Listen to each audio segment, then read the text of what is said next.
कृपया निकालें यूहन्ना रचित सुसमाचार 7 अध्याय 38-39।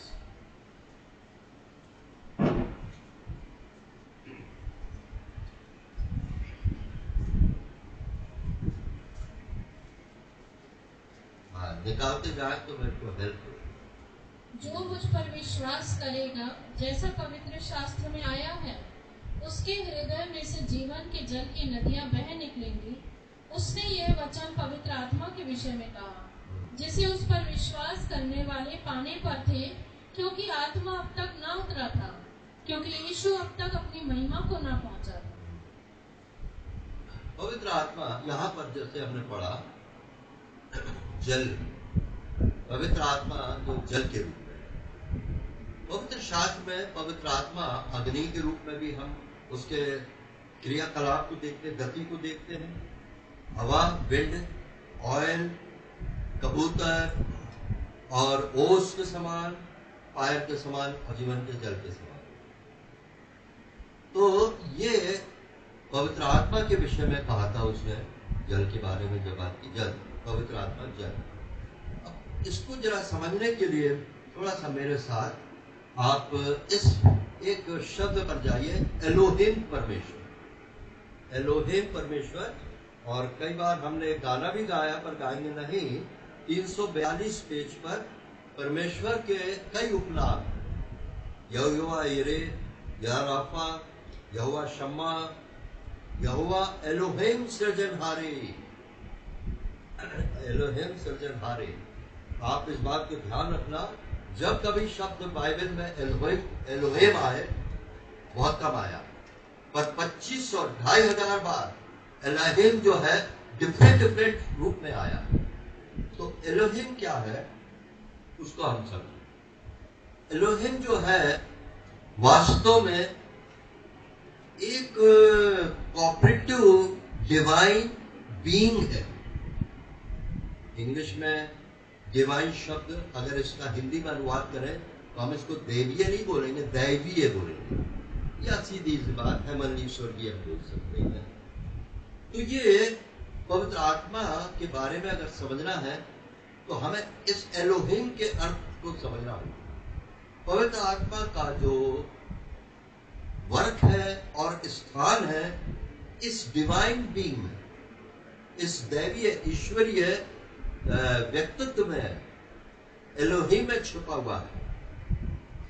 जब हम उत्पत्ति में जाते तो आओ हम मनुष्य को अपने स्वरूप और समानता बनाए। हम कौन?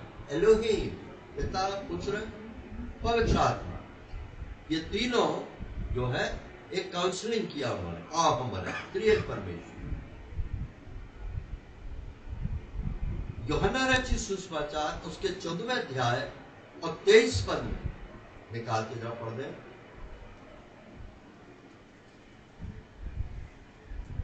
यीशु ने उसको उत्तर दिया, यदि कोई मुझसे प्रेम रखेगा तो वह मेरे वचन को मानेगा, और मेरा पिता उससे प्रेम रखेगा, और हम उसके पास आएंगे और उसके साथ वास करेंगे। अच्छा, मेरे को आप बताइए, हम उसके पास आएंगे और उसके साथ वास करेंगे, ये हम कौन? वही, आओ हम मनुष्य को अपने। यानी इसका मतलब कभी कभी तो हैरानी हो जाती है कि परमेश्वर के मन में मनुष्य कितना समाया हुआ, क्या धुन है उसकी, क्या कुछ तो वो करना चाह रहा है। तबीयत चकरा जाती है मनुष्य वो परमेश्वर के लिए कितना कीमती है कि वो एलोहिम परमेश्वर जो मुझसे पर प्रेम करते हैं उनके अंदर वो आएगा, और हमारे और आपके अंदर वो एलोहिम परमेश्वर पिता, पुत्र, पवित्र आत्मा आया हुआ है, अंतर्निवासी है। कई बार हम बोलते हैं पवित्र आत्मा अंतर्निवासी, इनड्वेलिंग स्पिरिट। तो वास्तव में हम ये ना भूल जाए सिर्फ इनड्वेलिंग स्पिरिट है, अरे नहीं, ये परमेश्वर पिता, परमेश्वर पुत्र, परमेश्वर पवित्र आत्मा है, और ये तीनों में से हम किसी को एक को अलग कर ही नहीं सकते, वो तीनों परमेश्वर है। तो ये डिवाइन बीइंग एलोहिम वास्तव में ये मिस्टीरियस प्लूरैलिटी है। मिस्टीरियस प्लूरैलिटी मतलब बहुवचन, प्लूरल मतलब बहुवचन। ये अजीब सा एक भेद भरा है मिस्टीरियस है। 3 in 1, 1 in 3। 3 जो है 1 में और 1 3 में। अच्छा, तो ये जो उत्पत्ति के अंदर दूसरे अध्याय 1 और 2 में हम पढ़े, निकाल के जरा पढ़ गए।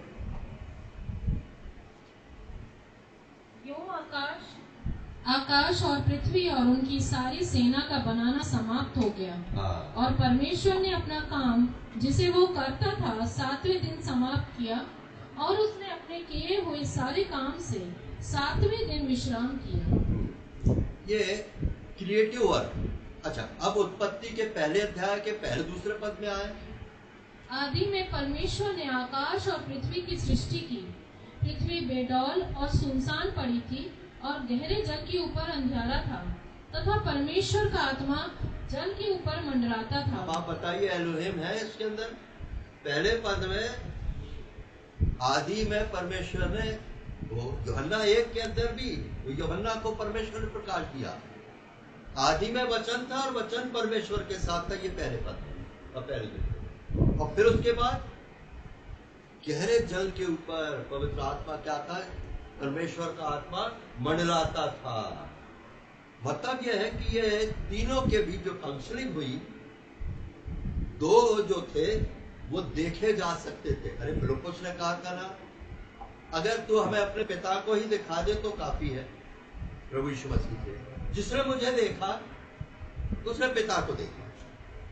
अब पवित्र आत्मा को उत्पत्ति के पहले अध्याय पहले दूसरे पद में और यूहन्ना रचित सुसमाचार 1 और 2 पद में जरा पढ़े। Efficiency 1 and 2। Efficiency 1 and 2। पौलुस की ओर से, जो परमेश्वर की इच्छा से यीशु मसीह का प्रेरित है, उन पवित्र और मसीह यीशु में विश्वासी लोगों के नाम जो इफिसुस में है, हमारे सॉरी, ये मैं एफिशियंस में बोल रहा हूँ ना। 1 पहला एफिशियंस नहीं सॉरी, वो उसमें आ जाएंगे। यूहन्ना रचित सुसमाचार उसमें है। यूहन्ना रचित सुसमाचार पहला अध्याय पहला दूसरा पद। आदि में वचन था और वचन परमेश्वर के साथ था। और वचन परमेश्वर था। ठीक है, ये है डेटी, वचन और परमेश्वर, परमेश्वर पुत्र और परमेश्वर पुत्र। अब इसके बाद दूसरे में देखें। तीसरे में सब कुछ उसी के द्वारा उत्पन्न हुआ। और जो कुछ उत्पन्न हुआ है उसमें से कोई भी वस्तु उसके बिना उत्पन्न नहीं हुई। अभी ये कंफर्म हुआ इफिशियंस के अंदर जो हमने पढ़ा था पहले अध्याय के पहले दूसरे पद में, कि जो परमेश्वर और उसका पुत्र है वो देखे जा सकते थे, पर पवित्र आत्मा देखा नहीं जा सकता, सुना जा सकता है। हम जॉन में पढ़ते यूहन्ना रचित सुसमाचार में कि हवा किधर को आती और किधर को जाती तू उसको नहीं जान सकता, नहीं देख सकता, परंतु जिसने मुझे देखा उसे पिता को दिखाया। एक किताब से पिता पुत्र देखे जा सकते हैं। तो पवित्र आत्मा का कार्य जो है वो मालूम किया जा सकता है कि कैसा क्या होता है। जल के रूप में वो उसका कार्य कैसा, हवा के रूप में, ओस के रूप में, फायर के रूप में, इस सब में। तो जरा इसको पकड़ने की कोशिश करना कि परमेश्वर जो है वो एलोहिम परमेश्वर है, पिता पुत्र पवित्र आत्मा। उत्पत्ति के पहले अध्याय के पहले दूसरे पद में तीनों है एलोहिम। पहले तो परमेश्वर का वचन परमेश्वर, और उसके बाद फिर आत्मा मंडलाता था जल के ऊपर। तो ये पवित्र आत्मा जल के ऊपर मंडलाता था। और वही चीज हमने वहां देखा कि किस तरह से वो इफिशियल क्या नाम है, हाँ, दूसरे अध्याय में कि वो काम करता है, क्रिएटिव वर्क उसका। अब अगर हम देखें तो पवित्र आत्मा के ये तीन जो है एलोहिम के जो तीन भाग है, कितनी जगह हम इस्तेमाल करते हैं। अब हम कभी सोचे क्या, बपतिस्मा देते हैं पिता पुत्र पवित्र आत्मा के नाम से, बेनेडिक्शन देते हैं पिता पुत्र पवित्र आत्मा से आता है। तो ये एलोहिम परमेश्वर को समझना हमें जरूरी है। तो ये थ्री फोल्ड जो पर्सोनेज है, थ्री फोल्ड पर्सनेज, यानी हिंदी में हम बोल रहे हैं 3 प्रकार के व्यक्तित्व जो श्रेष्ठतम है। 3 प्रकार के व्यक्तित्व, श्रेष्ठतम व्यक्तित्व जो है परमेश्वर पिता, परमेश्वर पुत्र, परमेश्वर पवित्र आत्मा। तीनों एक है किसमें? मैजेस्टी में, शान, ग्लोरी में, पावर में, ऑनर में, लव, ग्रेस, ये सब एक है पर फॉर्म में डिफरेंट है। पिता, पुत्र, पवित्र आत्मा, ये तीनों का अपना ऑफिस है, पर तीनों अलग। बार में कह रहा होगा, सावधानी करना होगा, ये तीनों अलग नहीं है, पर ये परमेश्वर के 3 स्वरूप है। अब हम ये जो पवित्र आत्मा है, ये डिवाइन पर्सनल स्पिरिट है। क्या है ये? डिवाइन पर्सनल स्पिरिट है। मैं जरा धीरे से बोलूंगा, समझने की कोशिश करना। ये पर्सनल डिवाइन पिता के पर्सनल डिवाइन पुत्र में से, फिर से सुनिए, पर्सनल डिवाइन पिता के पर्सनल डिवाइन पुत्र में से वो हवा या पानी के समान बहा। आग को बहने के लिए नहीं बताया जाता, ओस को नहीं बताया जा सकता, परंतु हवा और जल बहा, पुत्र में से बहा। और इसलिए अभी मैंने शुरुआत कहां से की? यूहन्ना रचित सुसमाचार 7 अध्याय, जहां पर कि वो खड़ा होकर के कहता है हृदय में से वो जीवन के जल दिए। उसने पवित्र आत्मा के विषय में कहा था, जल के बारे में। तो ये डिवाइन पर्सनल स्पिरिट जो है, वो डिवाइन पर्सनल पिता के पर्सनल डिवाइन पुत्र में से बहा। तो होली स्पिरिट जो है, वो पिता और पुत्र के द्वारा निर्देशित ये एग्जीक्यूटिव एजेंट है। एग्जीक्यूटिव एजेंट क्या मतलब? प्रशासनिक अधिकारी। काउंसलिंग में जो हुई थी, आओ मनुष्य को बनाए, उस इटर्नल काउंसलिंग में पिता और पुत्र पवित्र आत्मा के बीच में ये एक मन होकर के, वो तो एक है कि जब रचने वाला काम होगा तो परमेश्वर को ये रचनात्मक कार्य किसको सौंप रहा है?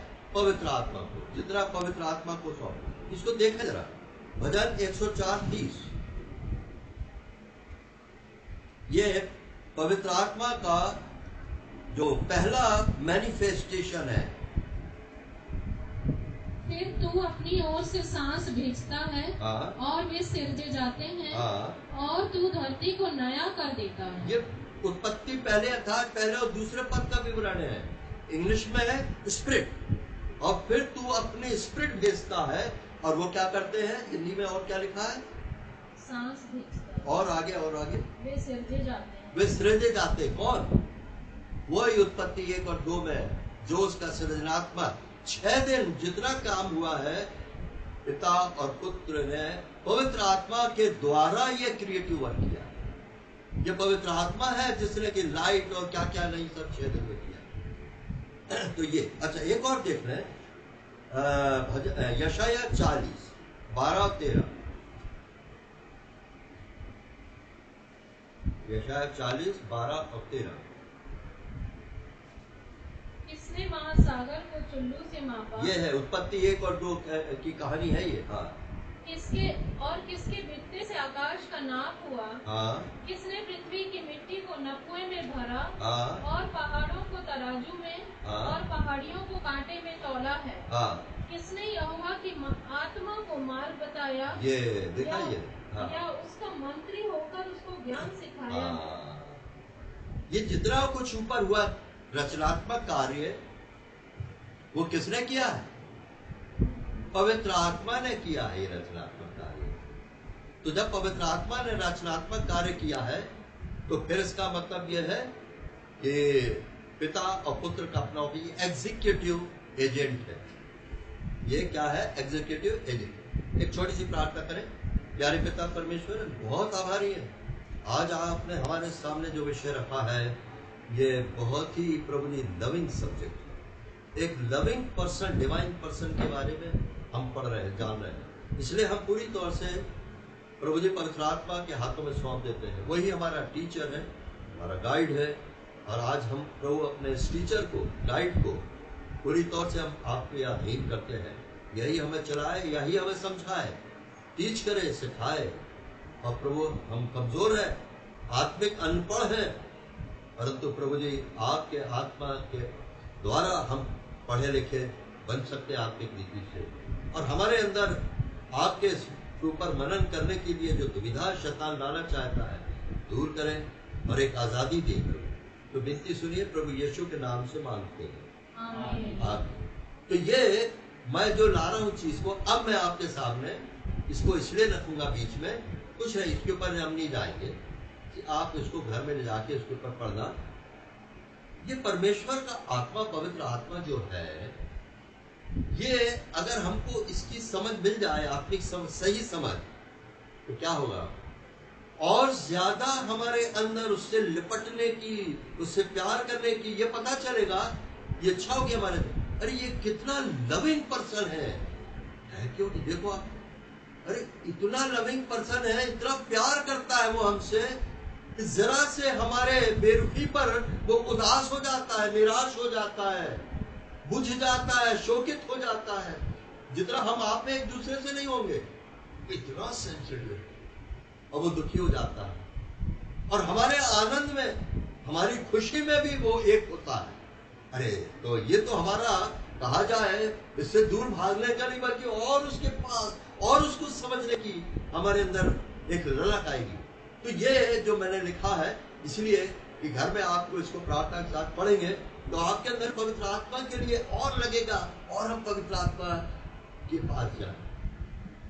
पवित्र आत्मा सर्वज्ञानी है, सर्वशक्तिमान है, सर्वव्यापी है, बुद्धिमान, समझदार है, बोल सकता, देख सकता, सुन सकता है, उसके पास इच्छा शक्ति है, भावना है, सिखाता है, वो अगुओं से बात करता है, निर्देश, आदेश, अधिकार देता, रेफरेंसेस मैं नहीं पढ़ रहा हूँ, विनती करता हमारे लिए। हमारी पहुंच परमेश्वर तक उसी से पहुंच होती है। उसके विरोध में निंदा की जा सकती है, उसका सामना किया जा सकता है, बुझाया जा सकता है, उसकी परीक्षा ली जा सकती है, शोकित किया जा सकता है, उससे झूठ बोला जाता है। अनन्यास और सफीरा जो थे, उन्होंने झूठ बोला था, अपमान उसका किया जा सकता है, उदास और खेदित किया जा सकता है, संगति, सहभागिता उससे की जा सकती है। वो हमारा सहायक है, एडवोकेट है, गाइड है, प्रोटेक्टर है, हमारा हर प्रकार से वो हर पल हमारी देखभाल करने वाला, हमारा गार्जियन है, हमारे हृदय को भारता है, गवाही देता है, ले चलता है, नियंत्रणकारी है, धर्मी ठहराने वाला है, परमेश्वर है वो, ये खुद परमेश्वर है, और वरदानों को बांटता है। तो जब हम यूहन्ना रचित सुसमाचार उसके 14वें अध्याय में आए, देखें हम यूहन्ना रचित सुसमाचार उसके 14वें अध्याय में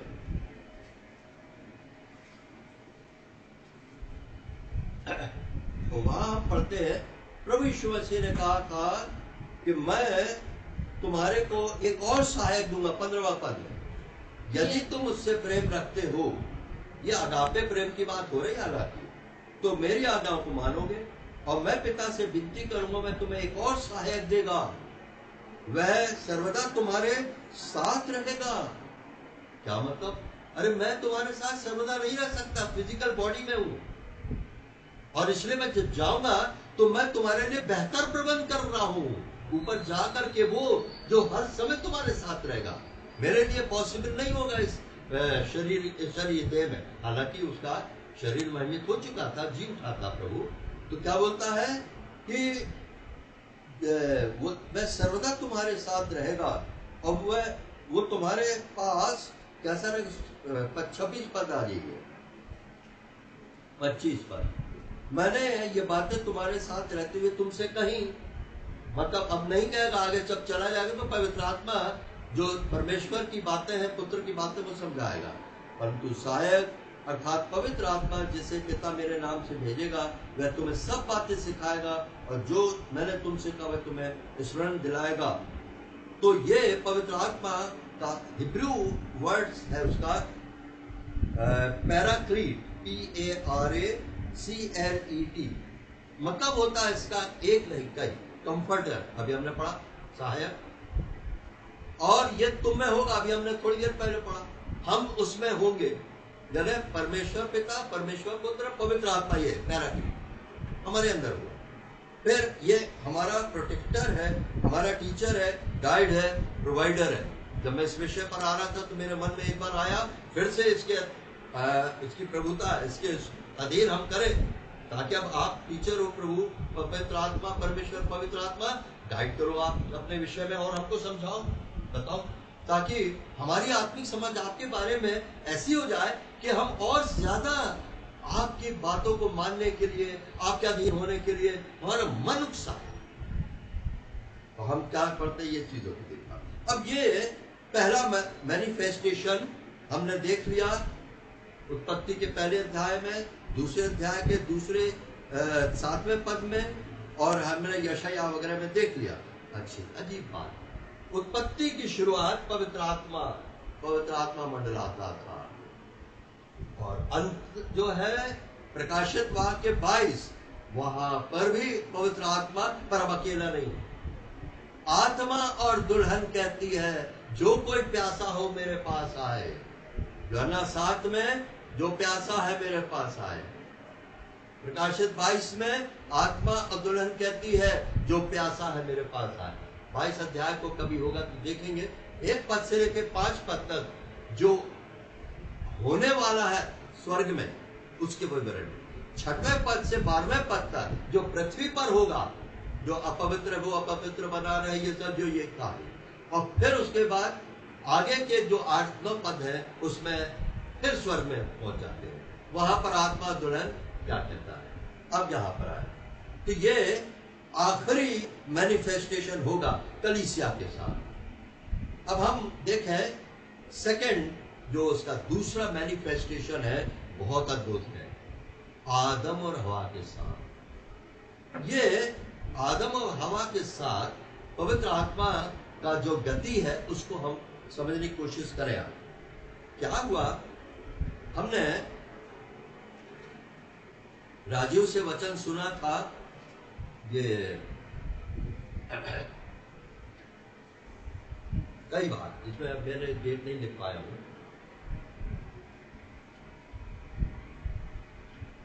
आदम जो था 930 साल जिया,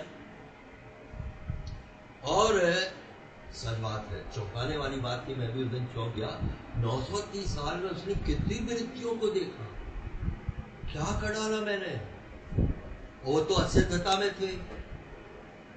कई बार ये भी कहा होगा तुम्हारे कारण कैसा हुआ, हवा को बोला होगा। पर जरा आप शुरू में आओ, एकदम असिद्धता नहीं बढ़ी है। जब उन्होंने फल खा लिया तो एकदम से उनके अंदर एक दूसरे के ऊपर का दोषारोपण नहीं हुआ। पर एक चीज है कि वो क्या हो गया, ये क्या आदम को मालूम था? क्या इतनी बेटे बेटियां उत्पन्न हुई, सबकी जचकियों में उसने एगोनी को देखा, सफरिंग को देखा, और किस तरह से क्या नाम है लोगों की, स्त्रियों के तड़प को देखा, बहुओं के, बेटियों सबके, और फिर उसके बाद मृत्यु को देखा उसने। ये सच बात है, ये एक नेगेटिव साइड है कि उसने क्या कर दिया। आज इतने 6000 साल में वाह कितनी मृत्यु हो गई। अब मैं एक चीज को समझ रहा हूं, आदम के बारे में राजू ने बताया था, और सच बात भी है, बहुत बुद्धिमान था। जब परमेश्वर ने कहा था कि जिस दिन तू उस फल को खाएगा उसी दिन मर जाएगा, तो वो समझ रहा था कि क्या मतलब है, शायद पूरा नहीं पर फिर भी, और इस चीज को उसने सीरियसली लिया।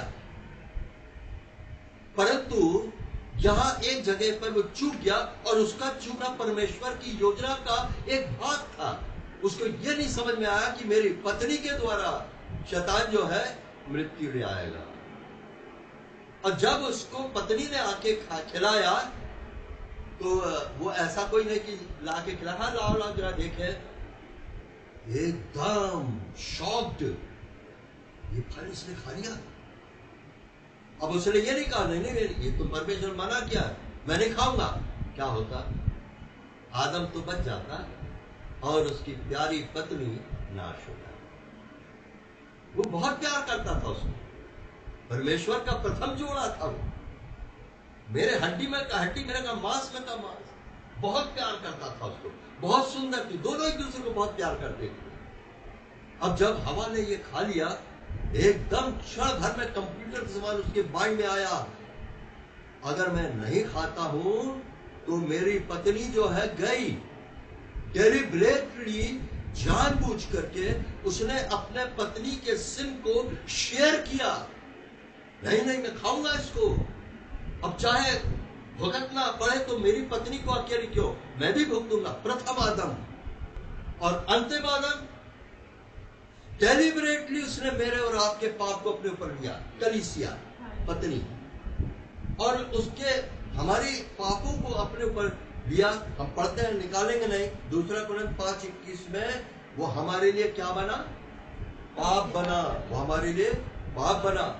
ये वही यीशु अंतिम आदम, उसके नजर में पहले से हम कलीसियाई रूप में हो गए थे। उसने जगत की उत्पत्ति से पहले हमें जाना, और इसलिए जगत की उत्पत्ति के समय से वो घात किया गया, और 6000 साल के अंदर वो घात किया जाता रहा है, मृत्यु देखता जा रहा है। आदम ने तो 930 साल में कितनी गिनती की शायद मृत्यु देखी होगी, हालांकि बहुत। हमारा अंतिम आदम ने इतने 6000 साल में कितनी मृत्यु को देखा, कितनी मृत्युओं को देखा है, जिनकी गिनती नहीं। और इसलिए उसके अंदर यीशु को हम देखते कितनी जगहों पर, एक जगह तो गूंगे को और बहरे को जब वो चंगाई देता है, उसकी आह भरता है। और हमने उस दिन क्या देखा, थर्सडे को, वो क्या नाम है, जचकी सी पीड़ा की आह भरता है। वो राजर की कब्र पर हमने थर्सडे को देखा, इंग्लिश में है ट्रिवेल, वहां पर आह भर रहा। अब मेरे को भी समझ में आ रहा था, और आपको भी आज समझ में आएगा, हम जो पाप के अंदर पाए गए, हवा के समान हमने भी पाप किया, परंतु जानबूझ करके प्रभु यीशु मसीह ने हमारे पापों को अपने पर ले लिया। वहां पर आदम जो है ना ही नहीं कर सका, अपनी पत्नी को इतना प्यार करता था। मेरा और आपका उद्धार करता यीशु अंतिम आदम अपनी कलीसिया से इतना प्यार करता है। इफिशियंस 5 में लिखा है कि पति अपने पत्नी से अपनी देह के समान प्यार करे। देखो हम कितने प्यारे हैं प्रभु यीशु मसीह के लिए, कि उसने जानबूझ करके हमारे लिए जज की सी पीड़ा। यशायाह 53 में हम पढ़ते हैं कि किस तरह हमारे लिए 13वें पद में कि जच्चा की सी पीड़ा सही, आह करहा से भरा हुआ। जगत की उत्पत्ति से पहले तमाम जितने पैदा होते गए, उनमें से कितने कितने कितने प्रभु के लोग, उन सब के पापों को उसने अपना बना लिया। क्रूस के ऊपर उसने मेरे और आपके पापों को अपना बना लिया। जरूर है, आदम के पास जब परमेश्वर ने पूछा तो उसने बोला, जो पत्नी तूने मुझे दी उसकी, उसी ने मुझे खिलाया। ये एक प्रकार से कई बार हम नेगेटिव सेंस में लेते हैं, एकदम दोषारोपण कर दिया। नहीं, वो एक रिपोर्ट दे रहा है कि ऐसा हुआ है कि मेरी पत्नी ने मुझे दिया और मैंने खा लिया। पर बाद में हो सकता है कि असिद्धता जैसे जैसे बढ़ती गई होगी तो तू मैं हुआ होगा। पर हमारा यीशु जो है मेरे और आपके संग दोष नहीं लगाता। तुम्हारे कारण देखो मेरे को क्रूस पर जाना पड़ा ना। आदम कहता होगा, तुम्हारे कारण मेरे को ये फल खाया और देखो इतना मृत्यु देखनी पड़ रही, और तुमको भी। पर यीशु मसीह जो है हमारे को दोष नहीं देता है। हमारा सारा दोष उसने अपने पर ले लिया और हमको निर्दोष करा दिया। विश्वास करने से हम धर्मी और निर्दोष कर गए। ये है उसका अद्भुत प्रेम। तो ये जगत, हाँ जरूर है, आदम ने जो होगा है वो तो सच बात है, परंतु इसको हम इस लाइट में अगर लेते हैं, हमें अपने अंतिम आदम के अद्भुत प्रेम को हम समझ पाते हैं। डेलिब्रेटली, जानबूझ करके हमारे यीशु ने, इसलिए तो गत्सेमनी में कहा था प्रभु, यदि हो सके तो ये कटोरा मेरे पास से हटा दो। हमारे यीशु के लिए वो, क्योंकि ह्यूमन स्पिरिट में था ना, ह्यूमन बॉडी में था ना, उसके लिए भी ये पाप का जो श्राप है इतना इतना इतना ज्यादा हो गया कि वो भी अपने आत्मा में, प्रभु यीशु मसीह अपनी आत्मा में, ये मानवीय आत्मा में सहन नहीं कर पा रहा था। इसलिए वो कई बार व्याकुल हो जाता था। व्याकुल होकर के उसने ऊपर आसमान में देखा और उसके बहरेपन को उसको दूर किया, व्याकुल होकर के। तो हमारा प्रभु यीशु व्याकुल क्यों होता था? पाप के श्राप, अभी आज हम भी तो कहते हैं ना, ओह श्राप पाप का क्या प्याला, क्या क्या बीमारियां, क्या क्या। अरे तो हम कुछ समझ रहे हैं, हमारा यीशु जो है इसका आकलन कर रहा होगा, ये पाप के श्राप का जो दुष्परिणाम है वो कितना ज्यादा है। मेरे को आपको भी अभी समझ में नहीं आया हुआ तरह जितना उसने समझा। तो ये प्रभु का आत्मा, अब प्रभु जो है इसके अंदर से जीवन का जल बहना। अदन के बगीचे से एक महानदी निकली, एक महानदी, ग्रेट रिवर। कहां से निकली? हम पढ़ते हैं नदियों का कहीं उद्गम स्थान होता है, प्राय पहाड़ों से निकलती है। नर्मदा नदी अमरकंटक से निकलती है, सबका। पर यह मिस्टीरियस नदी है, ये कहां से निकली? सस्पेंस। प्रकाशित 22 में। और मैंने देखा सिंहासन में से, मेमने के सिंहासन में से एक नदी निकली। ये वो नदी थी, महानदी। पाप के कारण इस नदी का आगे जो था, ये जो आत्मिक पक्ष था वो नहीं रह पाया। पदार्थी पक्ष रहा, भौतिक 4 भागों में बटी हो, 4 नदियां निकली। और मैं उसको डिटेल नहीं जाऊंगा। 4 नदियों में से पिशोन है, साउथ वेस्ट एशिया में गई, पर्शियन गल्फ, गिबोन, वो कूश, इथोपिया, हिदकियल, सीरिया में गई, फरात नदी वेस्ट एशिया में गई। और इन सब का फिर कहीं कहीं से वो निकली है, पता मालूम है कहां से निकली। पर ये महानदी, क्योंकि नदियां प्राय कब बनती है? जब समुद्र का नाम बर्फ पिघलता है, वो भी नहीं आता कुछ। तो ये मिस्टीरियस नदी है।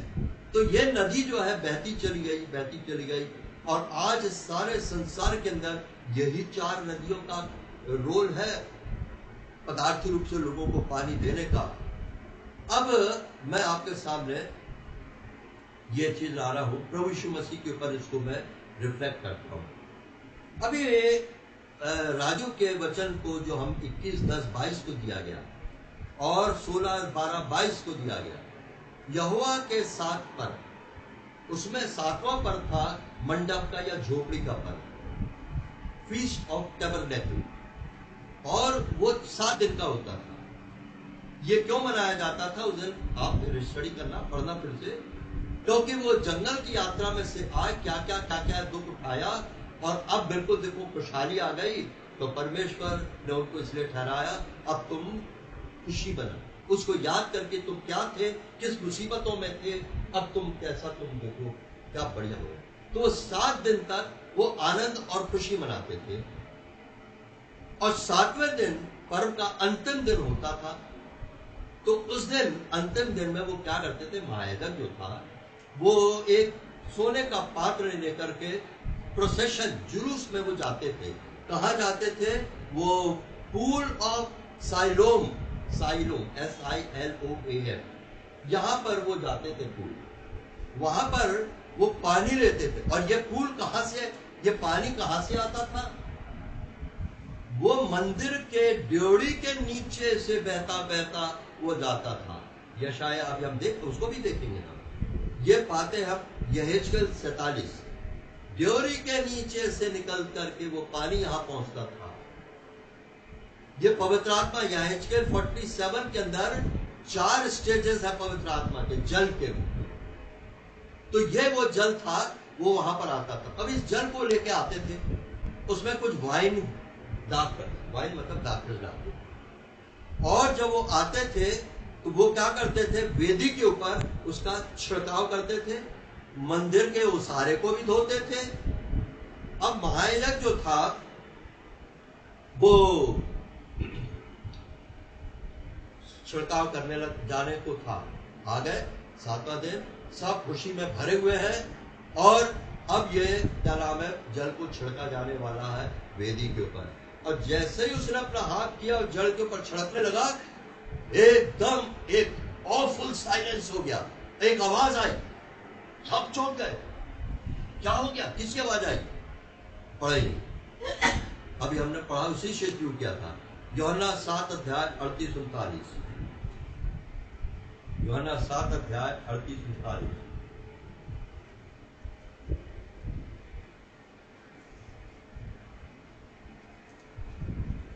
हाँ, पढ़ दे कोई जोर से।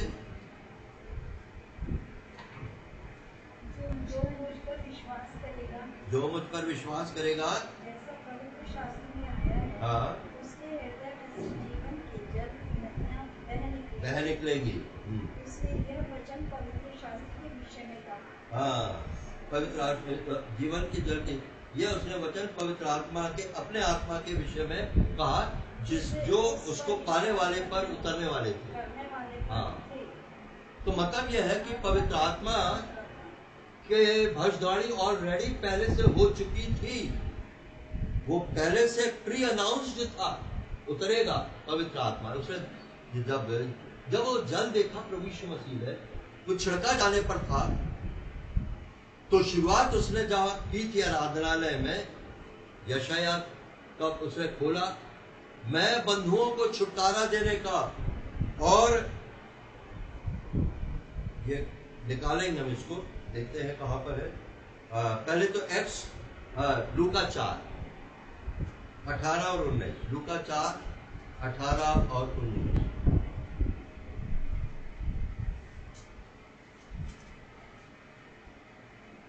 लूका 4:18 और 19। हाँ,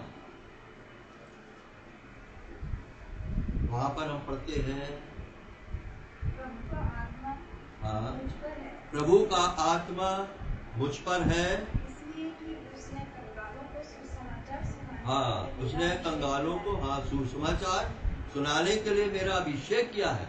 मुझे इसलिए भेजा कि बंधुओं को छुटकारे का और अंधों को दृष्टि पाने का सुसमाचार प्रचार करूं और कुचले हुओं को छुड़ाऊं।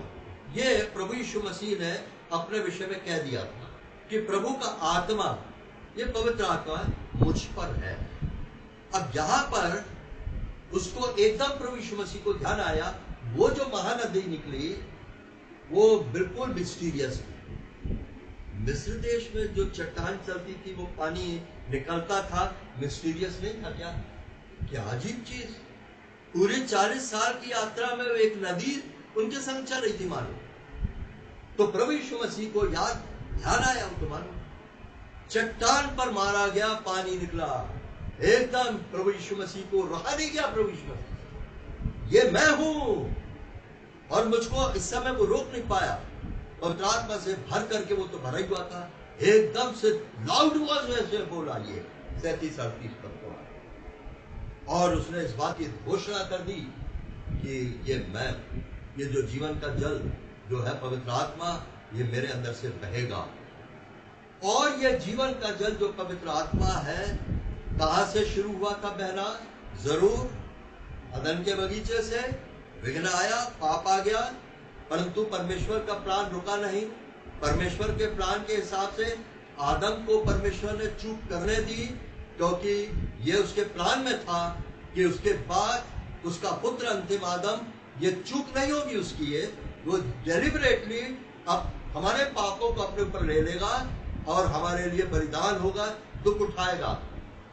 और फिर ये जीवन के जल की नदी बहते बहते कहां से बहेगी? फिर उसके पुत्र में से बहेगी। और जब उसके पुत्र में से बहेगी तो कहां बहेगी? कलीसिया में बहेगी। और कलीसिया में जब बहेगी तो बहती चली जाएगी, बहती चली जाएगी। कितनी उसकी शाखाएं हो जाएंगी। आज सारे जगत में यह जीवन का जल पवित्र आत्मा बहता चला जा रहा है। इसका कोई लिमिट नहीं है। महानदी है, ये ग्रेट रिवर है, और इसके लिए कोई रोक टोक नहीं है। और जरूर है, ये महानदी जो निकली थी 4 भागों में बढ़ गई, और ये चारों नदियों के बारे में तो हमें मालूम है। ये कटाव बनाती है। कटाव मतलब जहां जहां से बहती है वहां के चट्टानों को काटती है, मार्ग भी बनाती वो अपना। अगर कलीसिया को अपने अंदर में से जीवन के जल को बहाने देना है, तो जरूर है कि मेरे और आपके जीवन में क्या आएंगे? कटाव आएंगे। कई चीजें, मार्ग बनेगा ना तभी तो। अभी मेरे और आपके अंदर से जीवन के जल को बहने के लिए बहुत से अवरोध हैं, और इसलिए पवित्र आत्मा जो है अपने इन विशिष्टताओं के साथ हमारे सामने है, हमारे अंदर है। देखो मेरे प्रिय बच्चों, हम उसके बच्चे हैं। परमेश्वर पवित्र आत्मा है। मैंने तुम्हारे लिए कितने प्रकार के अपनी एग्जीक्यूटिव रिस्पॉन्सिबिलिटी ली है। प्रशासनिक अधिकारी ही नहीं हूं, अरे एक कलेक्टर होता है, वो सिर्फ अधिकारों का ही वहन नहीं करता है। क्या है प्रशासनिक अधिकारी? ऊपर से आदेशों को लेता है और उनको क्या करता है, लागू करवाता है। और साथ ही साथ वो शहर है, ये जैसे जिस जिले का कलेक्टर है, कहाँ कौन किसकी मुसीबत है, क्या मुश्किल है, कहाँ पर भूखमरी है, कहाँ पर क्या बेरावारी इलाज, इतनी चीजों को देखता है। ये हमारा पवित्र आत्मा जो है इतना सुंदर है कि हमारे लिए सर्वज्ञानी है। उसके अंदर ओमनी क्वालिटीज है, ओमनी क्वालिटीज समझा, ऊपर ही उसी में दिया। ओमनीशिएंट सर्वज्ञानी है, ओमनीपोटेंट सर्वशक्तिमान, और ओमनी प्रेजेंस सर्वव्यापी। इसकी ओमनी क्वालिटीज आप और मैं कितना कितना परमेश्वर के प्रबंध के अंदर सुरक्षित है। इतना महान परमेश्वर मेरे और आपके बारे में और मेरे और आपके लिए अपने पुत्र में कितने कितने प्रबंध कर दिए उसने।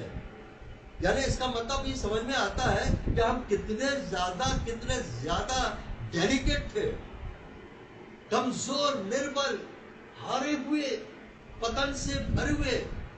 और सही बात भी है, परमेश्वर जब आदम और हवा ने फल खाया, उनके अंदर वो जो पुराना मनुष्य, वो जो आज जो पुराने मनुष्य का जो स्वरूप है, परमेश्वर को ही मालूम है ये पुराना स्वरूप कितना कितना कितना ज्यादा बर्बाद और भयंकर और भ्रष्ट है। मैं और आप पौलुस इस बात को समझा। मैं अभागा मनुष्य अपने अंदर के भ्रष्ट मनुष्यत्व को देख करके वो आह भर देता है। अब ऐसे हम जैसे मनुष्यों के लिए इस पवित्र आत्मा को कितनी मेहनत करनी पड़ती है, मैं यही सोच रहा था पढ़ते पढ़ते। उसके बाद भी तो हम जरा में ही थोड़ा सा इधर से दाएं बाएं हो जाते हैं, एक ऐसे बच्चे के समान। अभी कई बार बच्चों को हम कुछ बात कर रहे हैं, प्रार्थना में हमको कई बार ये अनुभव होगा। अभी हम परमेश्वर से बात कर रहे हैं, परमेश्वर के वचन से हम बात कर रहे हैं और हम प्रार्थना में बात कर रहे हैं। अब होता क्या है, थोड़ी देर में विचार कर रहे भटक गया। एक ऐसे बच्चे के समान कि बच्चे को हम कुछ समझा रहे हैं, अब हम समझा ही रहे हैं और वो इधर उधर चल पड़ा। मतलब ये है कि मैं और आप अपने अंदर के फ्रेलिटी को, डेलिकेसी को समझे, तब उतना फिर हमारा टिकाव बढ़ेगा। अरे ये बुद्धिमान समझदार वो अंडरस्टैंड करता है। कई बार तो हमारे अपने लोग एक दूसरे को अंडरस्टैंड नहीं करेंगे, इसलिए आप इस पर स्टडी करना, बहुत सा बच्चा मिलेगा वो हमें अंडरस्टैंड करता है। प्रभु मैं समझता तुम्हारे अंदर तुम्हारी देव है, पाप का व्यवस्था मेरे को मालूम है, हो गया तुमसे पाप, तुम्हारे शरीर में पाप की व्यवस्था, कोई बात नहीं, जीवन के आत्मा की व्यवस्था मैं खुद हूं, उसको लागू करूं तो जरा बीमारी है, तकलीफ है, मुसीबत है, बहुत ज्यादा है, मेरे लिए क्या मुश्किल है। पवित्र आत्मा कहता है मैंने तुम्हारे लिए तो प्रबंध कर दिया, तुम्हारे अंदर हूं मैं, यहोवा राफा, यहोवा यिरे, सब कुछ हूं मैं। और यहोवा कला में अभी हमने पढ़ा ये एलोहीम, मैं तुम्हारा यहोवा एली। फिर वो हमें विनती करता, हमने पढ़ा आ भर भर करके हमारे लिए, पवित्र आत्मा जो है आ भर भर के हमारे लिए विनती करता है। जच्चा की सी पीड़ा, जब पौलुस कहता है मैं जच्चा की सी पीड़ा फिर सहता हूं कि तुम में मसीह का स्वरूप बन जाए, ये पौलुस नहीं है जो जच्चा की सी पीड़ा सह रहा, एक्चुअली में उसके अंदर वो पवित्र आत्मा है तो जच्चा की सी पीड़ा सह रहा। और मेरे और आपके अंदर भी, आपके अंदर भी और हमारे अंदर भी अब चालू है वो पवित्र आत्मा जो है, वो हमें पीड़ाएं दे रहा है, हमारे अंदर एगोनी दे रहा है, हमारे अंदर सफरिंग, और हमारे अंदर हमको ग्रोनिंग दे रहा है। और पिछली बार थर्सडे को मैंने बताया, जब स्त्री बच्चा जन्म ले लेती है, ग्रोनिंग होती है, पीड़ा होती है, तकलीफ होती है, लेबर पेन लेती है, पर उसके बाद जब बच्चा पैदा होता तो अपना दुख भूल जाती है, नया एक कोई चीज नया आया है कोई। और इसलिए प्रियो बार बार ध्यान रखना, जब कभी मेरे और आपके अंदर किसी भी विषय के लिए ग्रोनिंग आए, आप भर भर के आप प्रार्थना किए हो, जरूर कुछ नया होने वाला है, कोई नया बच्चा पैदा होगा, मतलब बच्चा नहीं, मतलब कोई नया चीज उत्पन्न होगी। इसे तो प्रभु ने कहा था यशाया में, देखो मैं एक नया काम करने जा रहा हूं, कब ग्रोनिंग हो तब और मैं एक नई सृष्टि उत्पन्न करूंगा। तो ये है, उसके विरोध में निंदा की जा सकती, बुझाया जा सकता है। कई बार तो बड़ी नेगेटिव सी चीजें दिल चौंक जाता है, ये क्या है। तो वो हमारा प्रोटेक्टर भी है, हमारा गाइड भी है, हमारा सब कुछ है। ऐसे लविंग पर्सन, ये इस हद दर्जे का वो प्यार करता है। ये परमेश्वर का प्रेम है, ये पुत्र का प्रेम है, ये पवित्र आत्मा का प्रेम है। इनमें से कोई घट बढ़ करके नहीं है, ये तीनों एक ही है मेजेस्टी में, अपने पावर में, अपने एक्टिविटी में, पर जरूर है पवित्र आत्मा का काम है पिता और पुत्र ने जो ठाना इंटरनल काउंसिल में, उसको क्या अकम्प्लिश करना, वो अपने ऑफिस को बखूबी निभा रहा है। याकूब के संग तो गजब कर दिया पवित्र आत्मा ने, 20 साल लगे, क्योंकि इब्राहिम ने इसहाक को अपना सब कुछ दे दिया। और इसहाक से जब याकूब को मिला, तो याकूब को इसहाक से जो सब कुछ मिला वो ऐसा ही नहीं मिला। अरे भाई, एक बाप अपने बेटे को सब कुछ तभी देता जब उसके योग्य बेटा बनता है। तो इसका कार्य पवित्र आत्मा ने यह कार्य किया, याकूब को क्या किया, योग्य बनाया कि जो इब्राहिम के वारिस था ना, ऊपर से जो उसकी मीरास आ रही थी, याकूब उसको एंजॉय कर सके। तो ये चीज मेरे और आपके साथ है। तो ये पवित्र आत्मा जो है, इसकी प्री ऑर्डेन्ड था, प्री अनाउंस्ड था, और हम इसको देख चुके। पवित्र आत्मा का और मैनिफेस्टेशन कहाँ हुआ? पवित्र आत्मा के द्वारा मरियम गर्भवती हुई। फिर हम देखते हैं सनातन आत्मा के द्वारा, ये पवित्र आत्मा प्रभु यीशु मसीह क्रूस पर चढ़ाया गया, क्योंकि अपने आप नहीं चढ़ा प्रभु, पवित्र आत्मा ने उसको क्रूस पर चढ़ाया। क्योंकि क्रूस पर चढ़ाने वाला कोई तो हो, अपने आप से कोई क्रूस पर चढ़ नहीं सकता है। तो ये हमारा जो आज का विषय था, हमें और ज्यादा पवित्र आत्मा के लिए, एक प्रकार से मैं कहूं, हम इमोशनल हो जाए, बहुत भावुक हो जाए, और इस पवित्र आत्मा विषय के ऊपर मनन करने से हम डरे नहीं। जरूर वो हमारा टीचर है ना, वो हमारा गाइड है। अगर कुछ हम गलत समझेंगे, गलत पकड़ेंगे, वो अच्छा कर लेगा। अभी मैं बीच में जो प्रार्थना किया, मेरे अंदर एक विचार आ रहा था, मैंने कहा अभी प्रार्थना करना होगा, वो विचार ईश्वर की ओर से नहीं था। मैंने कहा ये विचार ऐसा होना चाहिए था, ये है। तो ये पर्सनल डिवाइन पुत्र का ये है मैनिफेस्टेशन के रूप में जीवन का जल। तो जो आदम ने किया, ये बात आज के उसमें खास है, हमारे को वर्शिप का एक पॉइंट है ये, वो प्रभु यीशु मसीह ने भी किया, जानबूझ करके मेरे और आपको पाप को लिया, वो लिया, ताकि फिर आगे चल करके वही आदम और हव्वा के द्वारा प्रभु ने समझाया कि जो अंतिम आदम बनेगा, और फिर वो उसके अंदर से जीवन के जल की नदियां बह निकलेगी, तो कलीसिया जो है इस बहाव को आगे बढ़ाएगी, और अंत में जा करके कलीसिया का ये सौभाग्य होगा कि वो पवित्र आत्मा, मैं सोच रहा था प्रकाशित 12 को लेके खत्म कर देंगे, निकाले जरा प्रकाशित 12,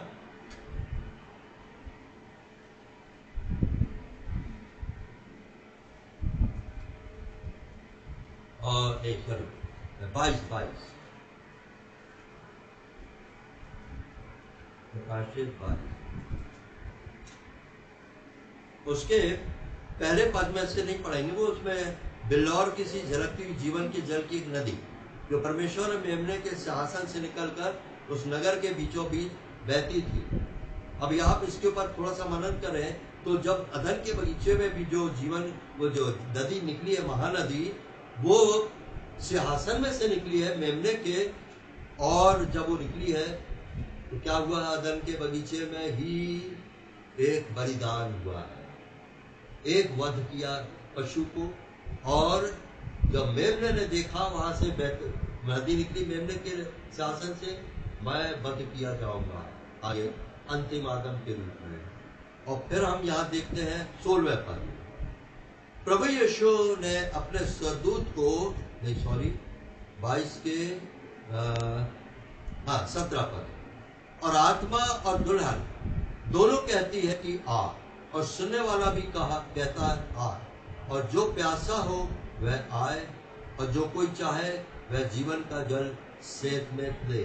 मैंने बताया था पहले पद से लेके 5 पद ऊपर का विवरण, दृश्य। 6 पद से लेकर बल्कि ये 6 से 7 में आने वाली बात कर दिया प्रभु, यानी यहाँ के लिए हो गया। और फिर उसके बाद 17वें पद से फिर हम ऊपर चले जाते हैं। और आप अगर के स्टडी के लिए बताऊं, एक दिन राजीव ने भी बताया था, प्रकाशित वाक्य 22 अध्याय में प्रभु यीशु मसीह के आगमन के बारे में 7 बार, मैं शीघ्र आने वाला हूँ, मैं शीघ्र आने वाला हूँ। और यहाँ पर दुल्हन और क्या नाम है, आत्मा दुल्हन दोनों कहती है कि सुनने वाला भी क्या, जो प्यासा हुआ नीचे लास्ट में। लेकिन हम देखते हैं पद 20, जो इन बातों की गवाही देता है, वह कहता है कि मैं शीघ्र आने वाला हूँ। और आमीन, हे प्रभु यीशुआ। ये कौन कह रही है? ये कलीसिया कह रही है। तो ये आने वाली बात, समय आ गया, मैं आने वाला हूँ, 7 बार है। मतलब ये है 7 मतलब परफेक्शन। और अब हम देख रहे हैं ये जीवन के जल की नदी इतना जो बहती जा रही है, अब वो समय आ गया है। मंडली का इस सौभाग्य होगा कि वो पवित्र आत्मा के साथ वो ये कहेगा, जो कहेगी, जो प्यासा अकेला नहीं होगा पवित्र आत्मा, अब पवित्र आत्मा के साथ दुल्हन भी होगी। और हम देखते हैं शेष गीत में, हम एक चीज और देख रहे हैं, शेष गीत उसके 4 अध्याय में बहुत ही, हाँ, यहेजकेल 47 को हम सिर्फ एक नजर देखने में भूल न जाओ, क्योंकि ये लिंक कर रहा है। यहेजकेल 47 अध्याय निकाल लें।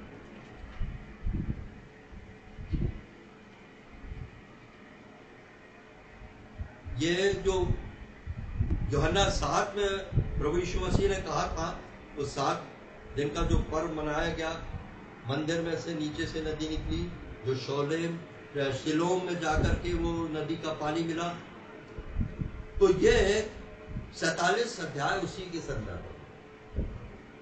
फिर वह मुझे भवन के द्वार पर लौटा ले आया। भवन की रेवड़ी के नीचे से एक सोता निकल करके पूर्व की ओर बह रहा था। पूरा नहीं पढ़ा, इसमें 4 विवरण है।